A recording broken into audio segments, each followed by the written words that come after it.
Hello friends, मैं हूं Dushyant Kumar D Kumar ICS academy में। स्वागत है आपका। तो आज हम लोग एक नए टॉपिक को पढ़ने जा रहे हैं, नीति आयोग। ये एक गैर संवैधानिक निकाय है। आपको बता दें, हम लोगों ने संघ लोक सेवा आयोग, निर्वाचन आयोग, अनुसूचित जाति आयोग और अनुसूचित जनजाति आयोग अभी नहीं पढ़ा है, वो आप पढ़ लेना।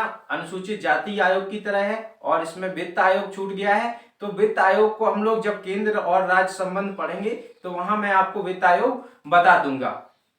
इसके बाद आपके लिए एक होमवर्क समझ लीजिए, आप अनुसूचित जनजाति आयोग को पढ़ लीजिएगा। ठीक है, अनुसूचित जाति आयोग की ही तरह है। तो आज हम लोग एक गैर संवैधानिक निकाय को पढ़ने जा रहे हैं। ठीक है, नीति आयोग। आपको पता होगा ये बहुत इंपॉर्टेंट आयोग है, क्योंकि इसे पहले योजना आयोग के नाम से जाना जाता था। 1950 में योजना आयोग की स्थापना की गई थी और योजना आयोग का बहुत महत्वपूर्ण काम था। जो भी केंद्र द्वारा नीति बनाई जाती थी उनको योजना आयोग बनाता था। ठीक है, केंद्र सरकार के द्वारा जो भी प्लानिंग की जाती थी, जो भी जितनी भी नीतियां बनती थी, तो वो सारी नीतियां योजना आयोग बनाता था और फिर एनडीसी, नेशनल डेवलपमेंट काउंसिल, उस पर फाइनल मोहर लगाती थी। ठीक है, तो इसको क्यों बदल दिया सरकार ने योजना आयोग को? क्या जरूरत थी योजना आयोग को बदलने की? जब इतना महत्वपूर्ण आयोग था तो कई बार विवाद होता था कि योजना आयोग वित्त आयोग से ज्यादा मजबूत हो गया है। ये योजना आयोग आपको बता दें कि ये एक संवैधानिक निकाय नहीं था, लेकिन फिर भी संवैधानिक निकाय की तरह ही काम करता था और कई बार वित्त आयोग अपने आप को असहाय महसूस करता था योजना आयोग के सामने। ठीक है, इसलिए इस आयोग को बदलने की जरूरत पड़ी। प्रधानमंत्री मोदी जी से जब पत्रकारों ने पूछा था कि आपने इस आयोग का नाम बदलकर नीति आयोग क्यों कर दिया, तो उन्होंने उत्तर में कहा था कि किसी पुरानी बिल्डिंग में रिपेयरिंग करने से अच्छा है उस बिल्डिंग को क्या कर देना, उस बिल्डिंग को ही नया बना देना चाहिए। ठीक है, रिपेयरिंग में ज्यादा पैसा खर्च करने से अच्छा है कि उस बिल्डिंग को नया बना देना चाहिए। तो हम लोग इसकी संरचना, इसके परिचय पर बात करते हैं कि इसकी संरचना क्या होगी और इसका हम परिचय किस रूप में दें। तो आपको बता दें कि ये योजना आयोग ना तो संवैधानिक निकाय है और ना वैधानिक निकाय है। इसका मतलब क्या है? इसका मतलब ये कि ये कॉन्स्टिट्यूशनल बॉडी नहीं है।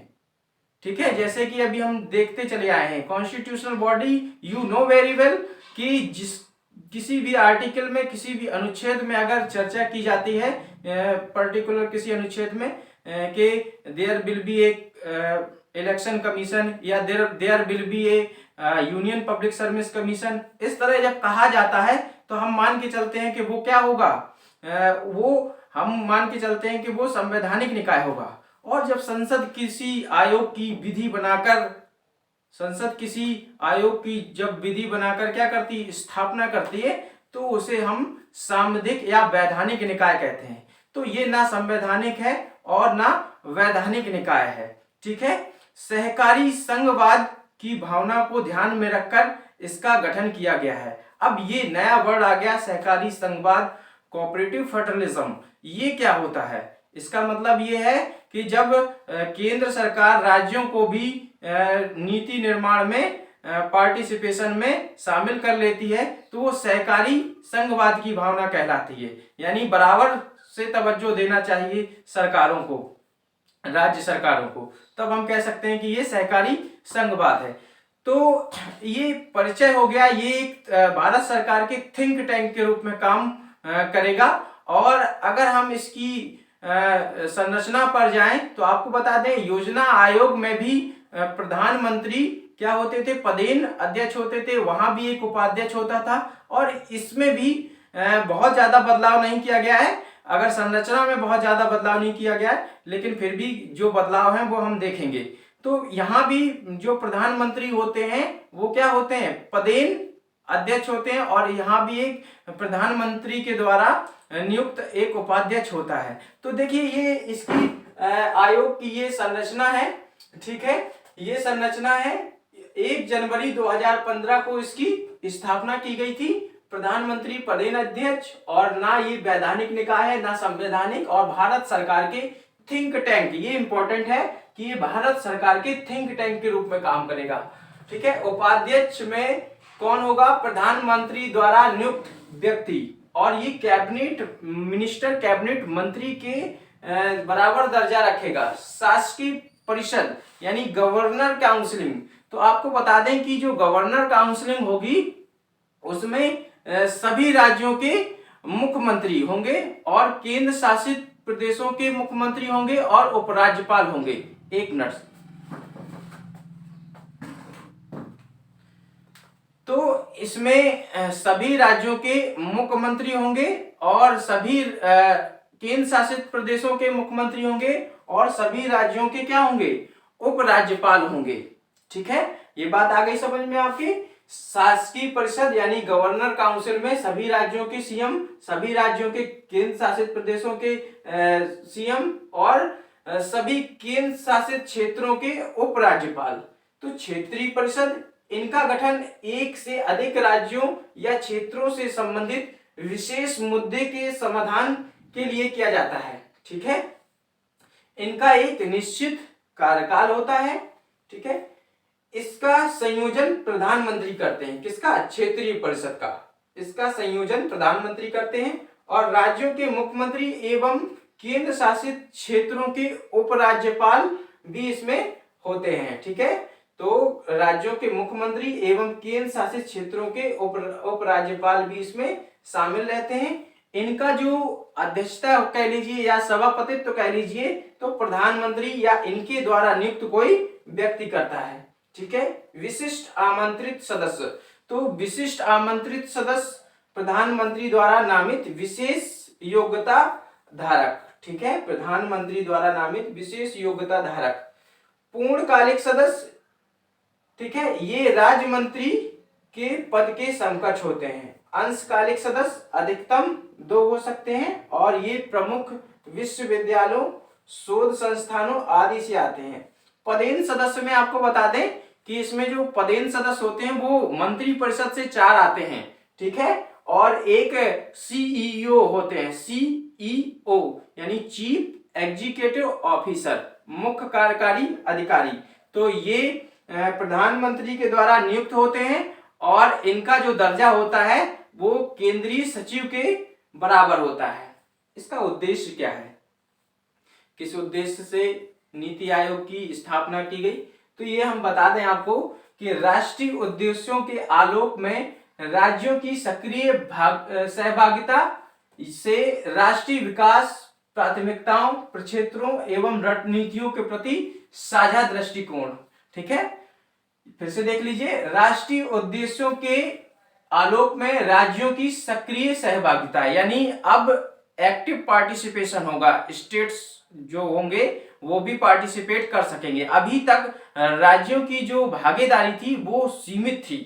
ठीक है, जो योजना आयोग था उसमें राज्यों की जो भागीदारी थी वो सीमित भागीदारी थी। अब इसमें देखिए स्पष्ट कहा गया है कि राष्ट्रीय उद्देश्यों के आलोक में राज्यों की सक्रिय सहभागिता, ठीक है, एक्टिव पार्टिसिपेशन इन, ठीक है, एक्टिव पार्टिसिपेशन होगा राष्ट्रीय उद्देश्यों के आलोक में राज्यों की सक्रिय सहभागिता से राष्ट्रीय विकास प्राथमिकताओं, प्रक्षेत्रों एवं रणनीतियों के प्रति साझा दृष्टिकोण।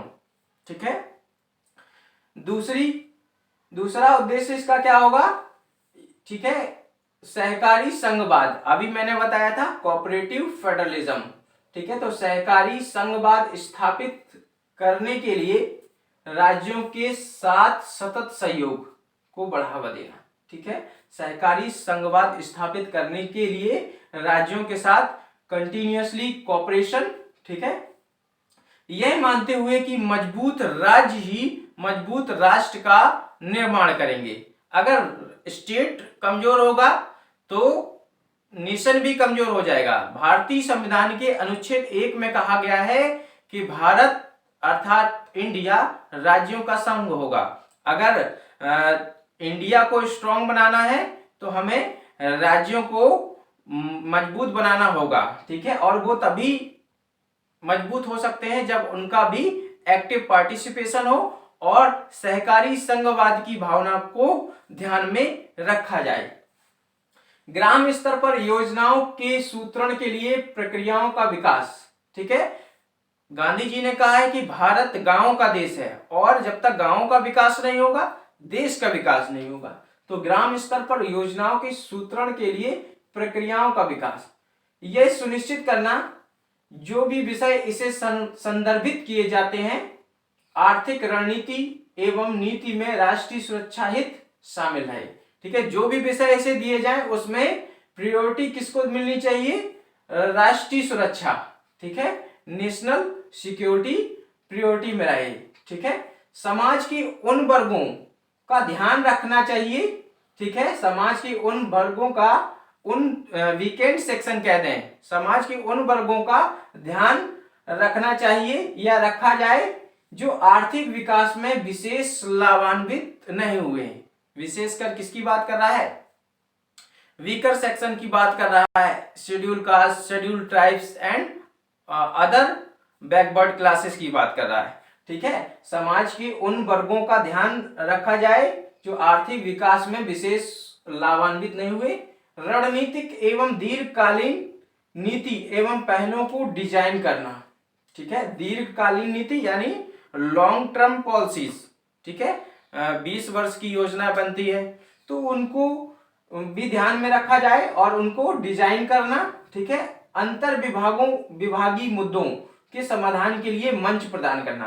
ठीक है, कई विभाग होते हैं, एक मंत्रालय में कई विभाग होते हैं और विभागों में आपस में भी क्या होती है? खटपट होने लगती है। तो विभागीय मुद्दों के समाधान के लिए, अंतर विभागीय मुद्दों के समाधान के लिए एक मंच होगा ये। ठीक है, अत्याधुनिक मॉडर्नाइजेशन।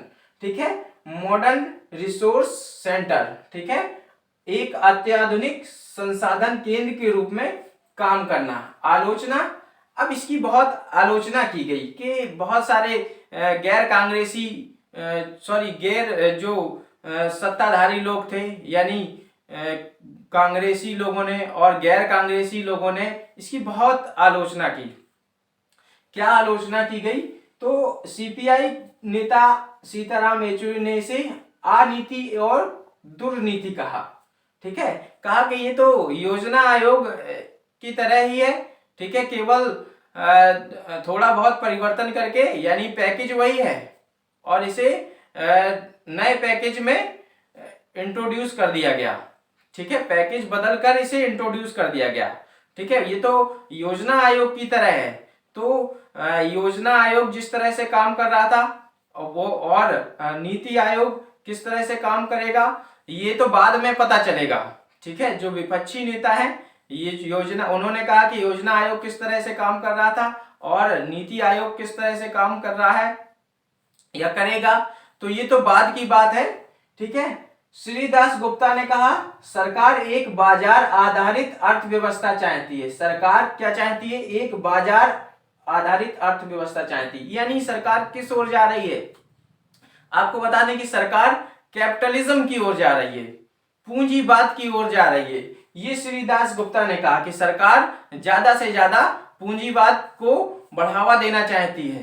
ठीक है, मोहम्मद सलीम ने कहा कि आयोग का नाम बदलने से कोई सार्थक उद्देश्य की पूर्ति नहीं होगी। ठीक है, कोई सार्थक उद्देश्य की पूर्ति नहीं होगी। आयोग का नाम बदलने से कोई सार्थक उद्देश्य की पूर्ति नहीं होगी, ये मोहम्मद सलीम ने कहा। लेकिन ऐसा नहीं है। अगर हम इसके महत्व को देखें तो इसके बहुत सारे महत्व हो जाएंगे।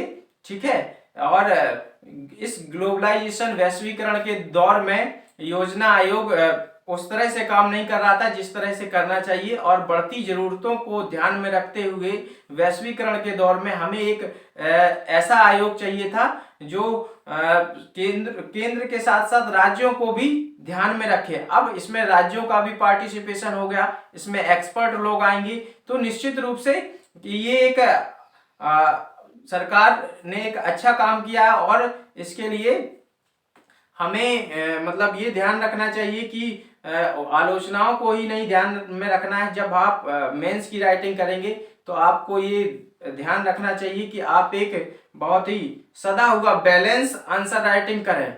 ठीक है, ऐसा ना हो कि आप आलोचनाओं से ही अपना आंसर राइटिंग कंप्लीट कर दें, तो आपको एक बैलेंस अप्रोच अपनानी होगी। ठीक है, जब आपसे जितना पूछा जाए उतना आंसर करना है। अगर आपसे पूछा जाए कि नीति आयोग की आलोचनात्मक मूल्यांकन कीजिए, नीति आयोग का आलोचनात्मक मूल्यांकन कीजिए, तो पहले आप संरचना बताइए, फिर उसका बॉडी उद्देश्य बताइए, उसके कार्य बताइए, फिर इसके बाद उसकी आलोचना, और लास्ट में आपको क्या करना है, हमेशा पॉजिटिव लिखना है, निगेटिव नहीं लिखना है। तो जब हम मेंस राइटिंग के बारे में कराएंगे आपको, तब हम बताएंगे आपको कि मेंस कैसे लिखते हैं। फिलहाल अभी आप उम्मीद करते हैं कि ये लेक्चर आपको पसंद आया होगा, और अगर आपको ये वीडियो पसंद आए तो और लोगों को भी फॉरवर्ड कीजिएगा।